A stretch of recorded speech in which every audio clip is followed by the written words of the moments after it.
Hello and welcome to the 4th tutorial, and this lesson we're going to carry on with our Fruit Ninja game.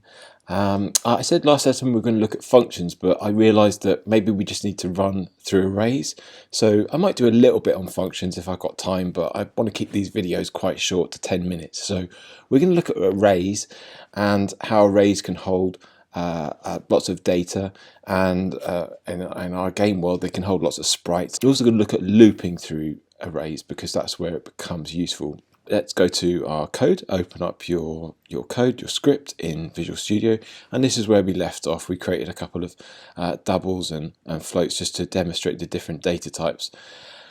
So the first thing we're going to do is, well, I'm going to get rid of these for now because it's unnecessary. I'm going to create an array of integers. We're going to call this scores, right? And we're going to call it scores because what this actually does is it's going to hold not just one score but many scores, and that's what an array is. And then if I assign the array, I use squiggly brackets, and I write what I want to put in the array inside of these squiggly brackets. So this is going to be an array of integers, so an array of numbers. So we're going to put some scores in here. We're going to put like 10, 9, 5, and 40. One last one, 60. You can have as many as you want. Then what we're going to do with the scores is we're going to print them onto the screen using our debug log down here. And then I'm going to write the name of the arrays, scores. Now I want to print all the scores, but I want to print one of these elements in the array, one of these integers. And the way I do that is I access the data by using an index.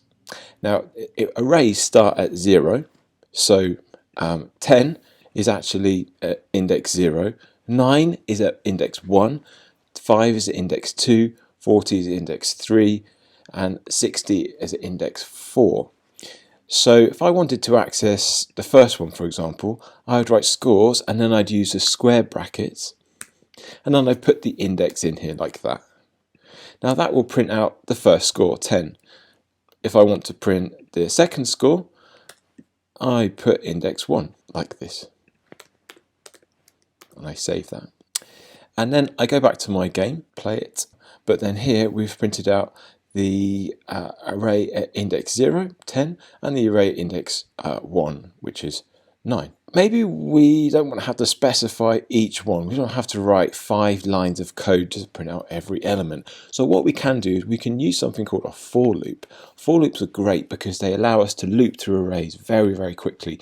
And an array of data in a computer program might not just have 5 integers, it might have like millions, and you wouldn't want to have to write each line like this to get each element out. You couldn't write a million lines of code, and the whole point of programming is to keep your code short and succinct so that you don't have a lot of code to write and it's easy to read through and fix when there's a problem.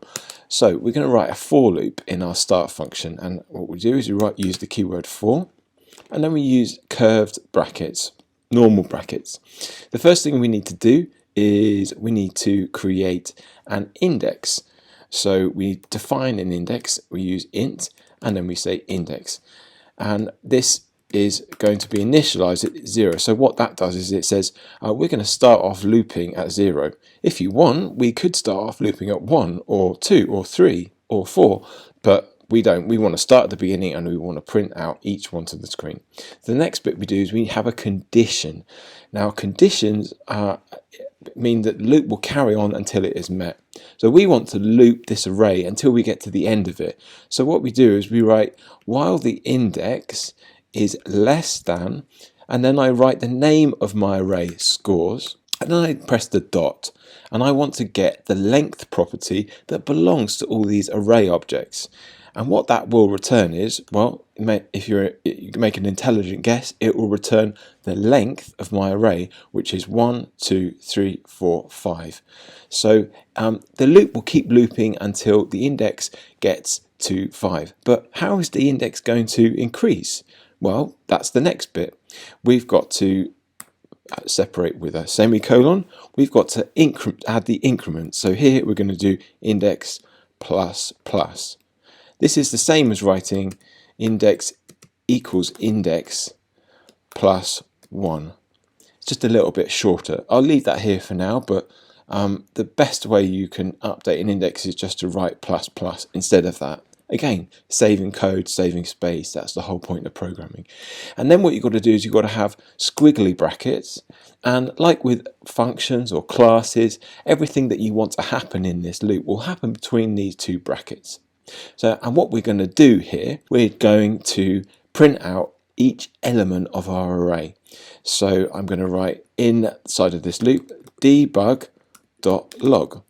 And then here, inside of the brackets, I'm going to write the name of my array, scores, and then square brackets, and I'm going to write the index. So what this is going to do is, on the first loop, when the index is 0, it's going to get the scores at index 0. So that's going to print 10. And then it's going to increment the index, and the index will become 1. So it will loop around again. Well, first it will check if the index is less than the scores.length. 1 is definitely less than 5, and then it will get the next next piece of data out of that scores array, and so it will look at index 1, just like here, and then it will increment it again. So it becomes 2. It will check that 2 is less than the length, 2 is less than 5. It will carry on, and then it will get the scores at index 2. One thing you might want to do, just so you kind of know what's going on, is let's print the index whilst we're looping. What this is going to do is it's going to create a nice long string, just like we did with our current text score, and it's going to write the index, and then it's going to write the score. So you'll be able to see how the index relates to the score, and you'll be able to understand a bit better what's going on. And then you can see here the loop has looped around, and it's printed in the first one, index 0, 10, index 1, 9, index 2, 5, index 3, 40, index 4, 60.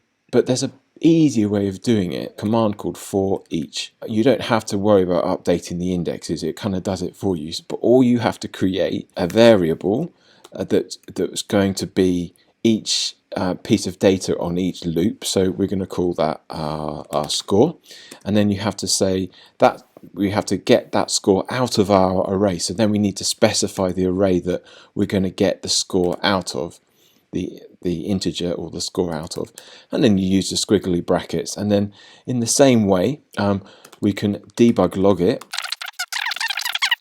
print this value. So again, on the first loop, when index is 0, it's going to get the element out at 0, and it's going to put it in here and print it out. On the second loop, it's going to get the element index 1 and put it in here and print it out, and you'll see the same printout on the screen again. So if we go back to our game, you can see it's printed out with our first for loop, all these things like before, but then again it's repeated it and gone through our array of integers in the same way, getting each element out and then printing it onto the screen.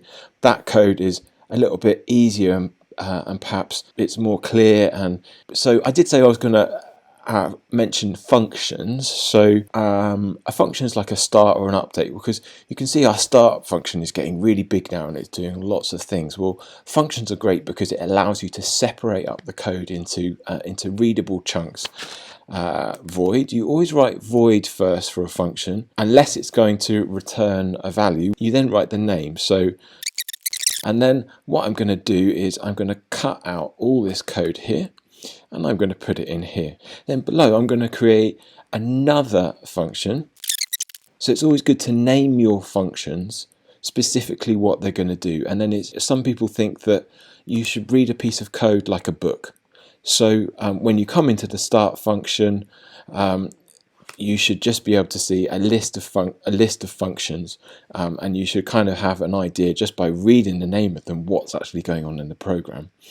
I'm going to create another one for this printing of the messages. So I've created all these separate functions. I've cleaned up my start function, and then all I need to do is if I want the function to run is write the name of the function inside of my start function and it will call it. Well, I don't necessarily want to do all of these things, but I do want to do perhaps this one, so looping array, easier method. So I could just start writing and then it comes up with the name of the function. And so now that's a bit neater, isn't it? We've tidied it up a bit, we've created functions to do different things, and when we want to use those functions we can call them, and if we don't want to use them we don't have to call them. So you won't get a big load of printout in your console, and you know, and that's just how functions work, and it makes your life a lot easier and your code more readable and easier to debug. And developers will like you more and you might get a better job. And then I'm going to run it again, and you can see here now all we've done is we've looped around our array in our two separate ways, but calling our different functions. So we changed the order of it as well, so we actually called the one where we are looping around and just printing the score first, as you can see, and then we call the one where we're looping around printing the score and the index second. So obviously if I change the order of these functions like this, then it would change the order of what happens in my game or my program. And that's a very simple explanation to arrays and functions. In the next video I'm going to show you how we can create an array of sprites and then generate them onto the screen.